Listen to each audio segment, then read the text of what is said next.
Hello and welcome friends, welcome to my group success age, जहां मैं आपको total 3 newspapers के अभी फ़िलहाल डिस्कशन करूंगा और बाकी सातों न्यूज़पेपर्स के आपको कटिंग्स और इम्पोर्टेंट एडिटोरियल्स आपको मेरे फेसबुक पेज से मिल जाएगा, जो कि सक्सेस एज बीपीएससी यूपीएससी के नाम से बना हुआ है। दोस्तों, आज माफ़ी चाहता हूं दोस्तों, थोड़ा सा आवाज़ में मेरे आपको प्रॉब्लम दिखेगा, बट एनीवे आज शुरू करता हूँ अब। तो आज का पहला न्यूज़ है दोस्तों हमारा, Foxconn to invest $1 billion in India, is it moving away from China. हाँ दोस्तों, यहाँ पर ये इसका कहना ये है कि जो फॉक्सकॉन है, जो कि एक ताइवानी कंपनी है, जो कि आपको मेनली इलेक्ट्रॉनिक्स या उससे रिलेटेड जो भी है इलेक्ट्रॉनिक्स मतलब इक्विपमेंट्स बनाती है। वो आप फ़ोन वगैरह है, जैसे एप्पल का फ़ोन है, वो एक्चुअली एप्पल का फ़ोन ताइवानीज़ जो कंपनी है फॉक्सकॉन वो असेंबल करती है, और असेंबल करके फिर वही जो है वो पूरे वर्ल्ड में फिर वो डिस्ट्रीब्यूट करती है, जिसका अभी आपको चाइना में स्टेशन था। ये एक तरीके से चाइना में इसका अभी था ऑफिस। अब ये ऐसा अनुमान लगाया जा रहा है कि ये इंडिया में शिफ्ट करने जा रही है, क्योंकि एप्पल ने मतलब ऐसा इनसे कहा था कि जैसा अभी एंटी चाइना सेंटिमेंट को देखते हुए प्लांट को क्यों ना हम वहाँ से कहीं और शिफ्ट करें चाइना से। तो उसी डायरेक्शन में फॉक्सकॉन का ये डिसीजन है दोस्तों। इंडिया में ये अपना प्लांट जो है ये शिफ्ट करने जा रहे हैं। फैक्ट्री कहाँ पर करने जा रहे हैं? तो श्री पेरुम्बूर में ये करने जा रहे हैं, जो कि आपको चेन्नई के पास में है दोस्तों, तमिलनाडु। अगली न्यूज़ है दोस्तों हमारी, Biocon drug gets regulator nod for treating Covid cases. हाँ दोस्तों, बायोकॉन जो कि एक आपको बायोलॉजिक थेरेपी है, बायोलॉजिक ड्रग है, जिसका नाम है आपको इटोलिजुमाब। बनाती कौन सी कंपनी है? तो बायोकॉन। बायोकॉन कंपनी के द्वारा बनाई हुई ये दवा जो है आपको इटोलिजुमाब, जो कि मेनली आपको सोराइसिस या सोराइटिक अर्थराइटिस जैसे बीमारियों में यूज़ होता है। तो ये दवा बेसिकली जो है पहली कहीं ना कहीं first in class biologic therapy या बायोलॉजिक मेडिसिन कह लें, ये कोविड-19 के लिए all over the world launch हुई है। हाँ दोस्तों, ये नंबर 1 इसलिए कहा जा रहा है, ओनली इसलिए कहा जा रहा है, फर्स्ट इसलिए कहा जा रहा है क्योंकि ये बायोलॉजिक थेरेपी है दोस्तों। बायोलॉजिक थेरेपी में मेनली होता है कि आपके बॉडी पार्ट्स से ही वो एक तरीके से आपके बॉडी पार्ट्स के इम्यून सिस्टम से वो पर्टिकुलर न्यूट्रिएंट्स को डिराइव करके और उसी से फिर आप वो मेडिसिन जो है वो इलाज करता है। बेसिकली ये थोड़ा सा डिफरेंट होता है बाकी मेडिसिन से। ये मेनली आपके जो बॉडी है, आपका जो ये उसके अंदर जा कर के ये उसी के अकॉर्डिंग ये फाइट करते हैं। मेनली ये इम्यून सिस्टम एक तरीके से बूस्ट करता है। ये मेनली आपको जो बीमारी है वो बीमारी होने से या फिर वो बीमारी का जो वायरस है उसको बढ़ने से रोकता है, और बेसिकली इसका काम यही है दोस्तों। अगली न्यूज़ है हमारी, it is the corona virus that is killing the economy, not just the lockdown. हाँ दोस्तों, इस न्यूज़ में बेसिकली ये कहा गया है कि जैसे हम अभी अपने जो भी अभी हम काउंटिंग करते हैं वो पर मिलियन पॉपुलेशन के बेसिस पे करते हैं कि हमारे यहाँ इतना पॉपुलेशन है, इतना इन्फेक्शन हुआ, बट हमारे यहाँ इन्फेक्शन टेस्टिंग के अकॉर्डिंग अच्छा खासा हो रहा है दोस्तों, क्योंकि जितना टेस्ट हो रहा है उसके अकॉर्डिंग आपको हमारे यहाँ पेशेंट्स बहुत निकल रहे हैं। हाँ, रिकवरी रेट हमारे यहाँ बहुत अच्छा है, बट पेशेंट्स निकल रहे हैं। और दूसरी बात ये है, इसमें ये बताया गया है कि जो क्या आप जिस तरीके से डाटा वगैरह यहाँ लिया जाता है, क्या वो जो मेथडोलॉजी है क्या वो सही है? तो इस आर्टिकल में बेसिकली ये बताया गया है कि देखिए, हमारे यहाँ डाटा लेने का जो तरीका है वो लिटरली बहुत ही ट्रेडिशनल है, और वो प्रॉपर डाटा खासकर हेल्थ रिगार्डिंग जो भी है वो प्रॉपर डाटा सामने आ नहीं पाता है। अब इसमें सबसे बड़ी बात है कि जो हॉस्पिटल पहुँचे, जिनका रिपोर्ट हुआ, वो डेथ्स हमारे पास है। बहुत सारे ऐसे डेथ्स हैं जो कि रिपोर्ट ही नहीं हुए, उन्हें पता भी नहीं है कि वो कोविड से मरे या किस वजह से मरे, बस ऐसे ही मर गए वो। तो आपको यहाँ पर यही बताया जा रहा है कि खासकर जो भी आपको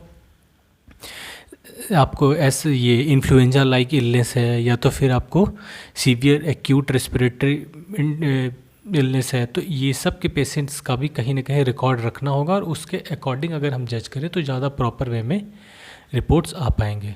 और जैसा ये बोल रहा है कि अगर वायरस बढ़ता है तो मतलब आगे अगर इस तरीके से देखा जाए तो आगे और भी बढ़ेगा। तो इन्होंने एग्जांपल दिया है दिल्ली का कि दिल्ली में हाँ बढ़ रहा है, बट जिस रेट से पहले बढ़ रहा था वो स्लाइटली उसमें रिडक्शन आया है। तो दोस्तों ऐसा नहीं है, रेट कम हुआ है, धीरे धीरे कंट्रोल भी होगा। बट हाँ फ़िलहाल अभी आपको बेसिकली बिहार, वेस्ट बंगाल, उड़ीसा, ये सब स्टेट्स, और साउथ इंडिया में आपको कुछ स्टेट्स जो है तमिलनाडु, तेलंगाना, आंध्र प्रदेश, ये सब का थोड़ा, कर्नाटका, ये सब में बेसिकली अभी थोड़ा सा पीक हो रहा है। क्योंकि देखिए पीक होने के पीछे रीज़न ये भी है कि टेस्टिंग्स भी बढ़ रहे हैं पहले से। अब बिहार का सिर्फ लीजिए, पहले आपको 2000 समथिंग पर मिलियन टेस्ट थे यहाँ पे, अब नियर अबाउट 7000 to 7500 और 16000 करने का आपको अनुमान है। तो टेस्टिंग ज़्यादा होंगे तो आपको पेशेंट्स तो ज़्यादा दिखेंगे ही। हाँ दोस्तों, अगली न्यूज़ हमारी, test kits firm stuck between zero import duty and export ban. हाँ दोस्तों, यहाँ पर बेसिकली ये बोला जा रहा है कि जो RT-PCR टेस्ट किट्स है वो इंडिया में भी आपको मैन्युफैक्चरिंग उसकी हो रही है, बट ये फर्म्स जो हैं, जो डोमेस्टिक फर्म्स हैं मेनली, वो ज़ीरो इम्पोर्ट ड्यूटी, जो बाहर से आ रहे हैं आपको RT-PCR टेस्ट किट्स, उन पे कोई इंपोर्ट ड्यूटी नहीं लग रही है। और हमारे यहाँ से बाहर ये एक्सपोर्ट पे बैन लगा रखा है। तो इससे हो क्या रहा है कि आप ताइवान का एग्जांपल ले लीजिए, ताइवान ने इंपोर्ट पे कम्प्लीटली बैन कर दिया है कि इंपोर्ट हमारे यहाँ कहीं से भी RT-PCR नहीं होगा, और एक्सपोर्ट वो कर रहे हैं। हमारे यहाँ आपको ताइवान से बहुत सारे आपको टेस्ट किट्स जो है वो आते हैं, मतलब ताइवान से मोस्ट ऑफ द चंक आपको आ रहा है। तो ताइवान ने अपने यहाँ के डोर्स क्लोज़ कर रखे हैं और हमने अपने जो डोमेस्टिक मैन्युफैक्चरर्स हैं उनको बाहर जाने से रोक रहा है। तो मेनली इनका यही इशू है कि, और जैसा बाकी हॉस्पिटल्स, जो बड़े बड़े हॉस्पिटल्स हैं, उनका ये कहना है, अब ये भी एग्जैक्ट न्यूज़ है या नहीं, ये भी कह रहे हैं कि ये रूमर्स है, कि जो यहाँ के होते हैं आपको टेस्टिंग किट्स वो थोड़े इन्फीरियर क्वालिटी के होते हैं, उससे प्रॉपर रिजल्ट्स नहीं आ पाते हैं, थोड़े नेगेटिव आने के चांसेस ज़्यादा रहते हैं इस वजह से। बट यहाँ के जो डोमेस्टिक मैन्युफैक्चरर्स हैं उन्होंने ये क्लैरिफाई किया कि ऐसा कुछ नहीं है, हमें भी एक्सपोर्ट करने का परमिशन दिया जाए। अगली न्यूज़ है दोस्तों हमारी, Thai cabinet nod for bill to legalise same sex unions. हाँ दोस्तों, सेम सेक्स यूनियन यहाँ वर्ड यूज़ किया, ना कि मैरिज। मैरिज वर्ड अभी भी इन लोगों ने यूज़ नहीं किया है, मैरिज टर्म को नहीं, हाँ यूनियन को इन्होंने परमिट दे दिया है। मतलब वो साथ में रह सकते हैं, साथ में प्रॉपर्टी ओन कर सकते हैं, साथ में बच्चे अडॉप्ट कर सकते हैं, वो सब कुछ कर सकते हैं, बट मैरिज वर्ड यहाँ पे यूज़ नहीं किया है दोस्तों। अगली न्यूज़ हमारे, India's tiger census of 2018 sets a Guinness world record. हाँ दोस्तों, अभी फ़िलहाल इंडिया का जो आपको 2018 के सेंसस के अकॉर्डिंग है, अभी का नहीं, इंडिया में जो टाइगर सेंसस हुआ ये गिनीज़ वर्ल्ड रिकॉर्ड बना दिया है। Near about 75% of the total population of tigers in the world only accounts from India. मतलब इंडिया में ही केवल पूरे वर्ल्ड के 75% ऑफ द टाइगर्स हैं दोस्तों, और ये नंबर आपको 2967 टाइगर्स हैं नियर अबाउट।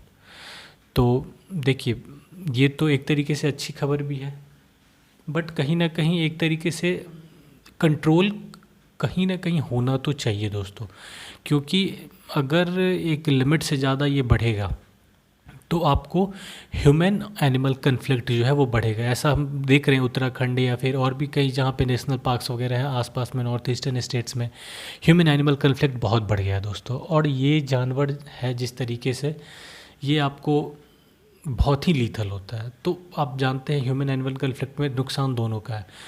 अब बात ये है कि अब कुछ इंसान की जान चली गई, उसके बाद फिर वो लोग इनका मैनहंट शुरू करेंगे, तो फिर वैसे तो बैलेंस तो बिगड़ेगा ही दोस्तों। तो इस वजह से अब थोड़ा लिमिट करने की ज़रूरत तो मेरे समझ से है। ओके दोस्तों, तो खैर आज न्यूज़ कुछ खास था नहीं, जो भी इम्पोर्टेंट न्यूज़ थे आज के वो मैंने कवर कर रखा है इसमें आपको। बाकी इसके अलावा जो भी न्यूज़पेपर कटिंग्स वगैरह हम फेसबुक पेज पे कवर करते हैं, उसमें देखिए मोस्टली हम कोशिश करते हैं सारे इंपॉर्टेंट टॉपिक्स कवर हो जाए। आपको कुछ न्यूज़ आर्टिकल्स ऐसे लगेंगे जो कि इंपॉर्टेंट नहीं है, बट दोस्तों स्किप मत करिएगा, उसमें से कोई ना कोई पॉइंट आपको उस आर्टिकल में से निकल आता है जो कि कहीं ना कहीं आपको एग्ज़ाम के पॉइंट ऑफ व्यू से बहुत इंपॉर्टेंट होता है। तो ये, और सॉरी, आप आज के लिए इतना ही दोस्तों, और माफ़ी चाहता हूँ और थोड़ा आवाज़ गड़बड़ है क्योंकि थोड़ा I am feeling sick right now, so that's why. कोशिश करूँगा जितनी जल्दी सब कुछ ठीक हो जाए और मैं फिर से आपके पास प्रॉपर वे में वीडियो लेके आ सकता हूँ। So thanks for watching my video, thanks a lot friends.